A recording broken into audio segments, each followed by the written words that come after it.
හයලුනේ stand එකක් tinkering top पेंटी මේ වාහනේ කියනවා නම් ඕගොල්ලන්ට මේ වාහනේ කලින් වීඩියෝ එකක් දාලා තිබ්බ ඔරිජිනල් කම්පැනි විදිහට ගන්නවා කියලා. ඒකේ වැරටි එක දැන් යන ගමන් තියෙන්නේ. ඕගොල්ලන්ට බලා ගන්න පුළුවන් වෙයි මේකේ ෆිනිෂින් ලෙවල් එක කොහොමද තියෙන්නේ කියලා.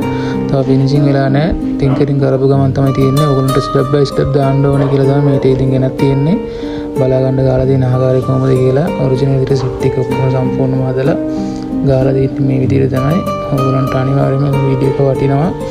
බලන්න අඩුපාඩුවක් තිබ්බොත් අනිවාර්ය කමෙන්ට් එකකින් දාන්න. මේ වගේ දෙයක් වෙලා නැහැ කියලා ඒකත් අදා ගන්නම් අපි.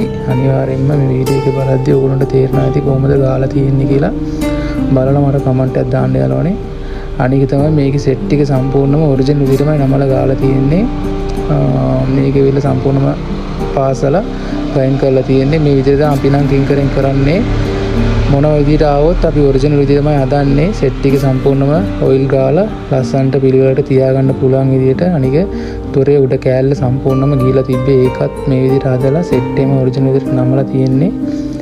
මේ විදිහට දාගත්ත කියන්නේ ආය ඔයිල් එකම හොඳට ඇප්ලයි කරලා ආයෙත් දිරුම් යන්නේ තියෙන්න වාහනේ හරියට පාවිච්චි කරන්න පුළුවන්. බලද්දි තේරෙන ඇති සෙට් එක කොහොම නමලා තියෙන්නේ කියලා ඕගොල්ලන්ට. අනිවාර්යයෙන්ම වටිනවා නම් මට කමෙන්ට් එකක් දාන්න. මේ විදිහට හදා ගන්න ඕන නම් අනිවාර්යයෙන් ස්ටෑන් එකට කතා කරන්න. වෙලේ පිළිවෙලට ක්වොලිටිම කරලා දෙනවා. උන්ට මේ විදිහට කරනවා කියන්නේ වාහනේ දිරුම් ටික අඩු කර ගන්න පුළුවන්. සම්පූර්ණම කම්පැනිෙන් යවන විදිය ඔයගොල්ලෝ දන්නවා ඇති. සම්පූර්ණ සෙට් එක ඕපන් කියලා තමයි යවන්නේ. ඒත් හේතු වෙilla සෙට් එකේ අනිවාර්ය ඔයිල් ඇප්ලයි කරගන්න ඕනේ කියලා තමයි සෙට් එක ඕපන් කරලා යවන්නේ. ඕනත් මේ විදිහට කරගන්න ඕන. වාහනේ පාවිච්චි හොඳට තියාගන්න පුළුවන්. ඔයිල් ඇප්ලයි කරගෙන විදිහට තියාගත්ත කියන්නේ. අනිත් එක තමයි යාළුවනේ සෙට් එක සම්පූර්ණව ගාන්න කලින් ඇතුලේ පාසන්න කලින් ප්‍රයිමර් කෝඩ් එකක් හරි මොනවාරි කාලා ඊට පස්සේ ඒකට උඩින් යන තියෙන කෑල්ලක් අනිවාර්යයෙන් ගා ගන්න.